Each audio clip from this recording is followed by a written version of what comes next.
ঢাকা বিশ্ববিদ্যালয়ে দীর্ঘদিন ধরে লড়াই করেছে শিক্ষার্থীদের অধিকার আদায়ের জন্য, এবং আমরা মনে করি শিক্ষার্থীরা যারা এত বছর ধরে লড়াই করেছে তাদেরকে নির্বাচিত করবে এবং তাদেরকে নির্বাচিত করা উচিত যারা তিলে তিলে নিজেদেরকে গড়ে তুলেছে, মাটি খামড়ে ধরে ক্যাম্পাসে ছিল, শিক্ষার্থীদের অধিকার আদায়ের জন্য নিজেরাও নিপীড়িত হয়েছে। এসব শিক্ষার্থীদেরকে, এসব ছাত্র নেতাদেরকেই নির্বাচিত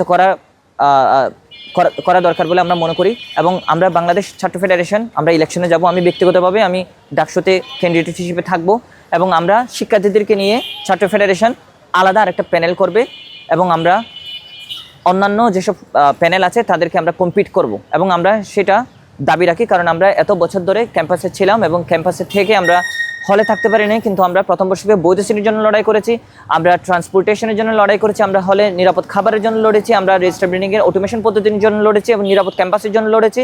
আমরা শিক্ষকদের মূল্যায়ন থেকে শুরু করে যত ধরনের শিক্ষার্থীদের সমস্যা আছে সেসব সমস্যার সমাধান করার জন্য আমরা এত বছর ধরে লড়াই করেছি, এবং শিক্ষার্থীরা যদি আমাদেরকে নির্বাচিত করে তাহলে শিক্ষার্থীদের জন্য আমরা সর্বোচ্চ চেষ্টা করব কাজ করার। কেউ যদি নির্বাচন বানচাল করতে চায়, যে কেউ করতে পারে হয়তো, কিন্তু সেটা দায়িত্বটা কার? নির্বাচন বানচাল করতে না দেয়া, কারা কি মুভ দিচ্ছে সেটা দেখার দায়ভার কিন্তু আমাদের প্রক্টরিয়াল বডির এবং প্রশাসনের, অর্থাৎ বাংলাদেশ সরকারের। রাষ্ট্র যদি চায় ইলেকশন হবে তাহলে অবশ্যই ঠিক সময়ে ইলেকশনটা হবে, রাষ্ট্র যদি না চায় তাহলে হবে না।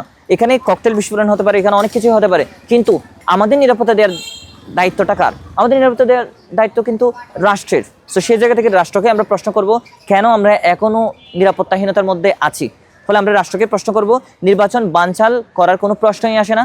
আমরা ইলেকশন চাই এবং কন্টিনিউয়াসলি ইলেকশন চাই, এবং প্রতি বছর একাডেমিক ক্যালেন্ডারে এই ইলেকশন তারিখটা নিয়ে আসতে হবে, এবং প্রতি বছর একই সময়ে একই তারিখে এই ইলেকশনটা হবে বলে আমরা দীর্ঘদিন ধরে আমরা প্রশাসনকে দাবি জানিয়ে আসতেছিলাম। নির্বাচন কমিশনকে আমি রাজনৈতিকভাবে পক্ষপাতিত্ব আমরা মনে করি না।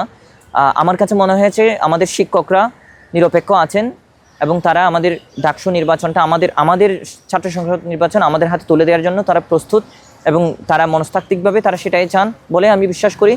এবং আমার মনে হয় একদম যথাসময়ে আমাদের ইলেকশনটা আমরা পেতে পারি, এবং একই বছর প্রতি বছর একই সময়ে আমরা নির্বাচনটা পাবো, এই আশাটাই আমরা প্রশাসনের কাছ থেকে রাখি। আমরা এত বছর ধরে ক্যাম্পাসে ছিলাম, স্বপরিচয়ে ছিলাম, ক্যাম্পাসে শিক্ষার্থীদের অধিকার আদায়ের জন্য লড়াই করেছি, ফেসিবাদের বিরুদ্ধে আমরা লড়াই করেছি। শিক্ষার্থীরা আশা করি এটা ভেবে দেখবে, শিক্ষার্থীরা এমন মানুষদেরকে ভোট দিবে যারা বছরের পর বছর রাজপথে ছিল, তাদের অধিকার আদায়ের জন্য লড়াই করে গেছে, তাদেরকেই ভোট দিবে বলে আশা করি। এবং আমরা ঢাকা বিশ্ববিদ্যালয়ের শিক্ষার্থীদেরকে সবচেয়ে মেধাবী, যোগ্য এবং বুদ্ধিমান মনে করি। তারা আশা করি তাদের যোগ্য ক্যান্ডিডেটদেরকে বাছাই করবে এই ডাকসু 2025 সালের নির্বাচনের মাধ্যমে।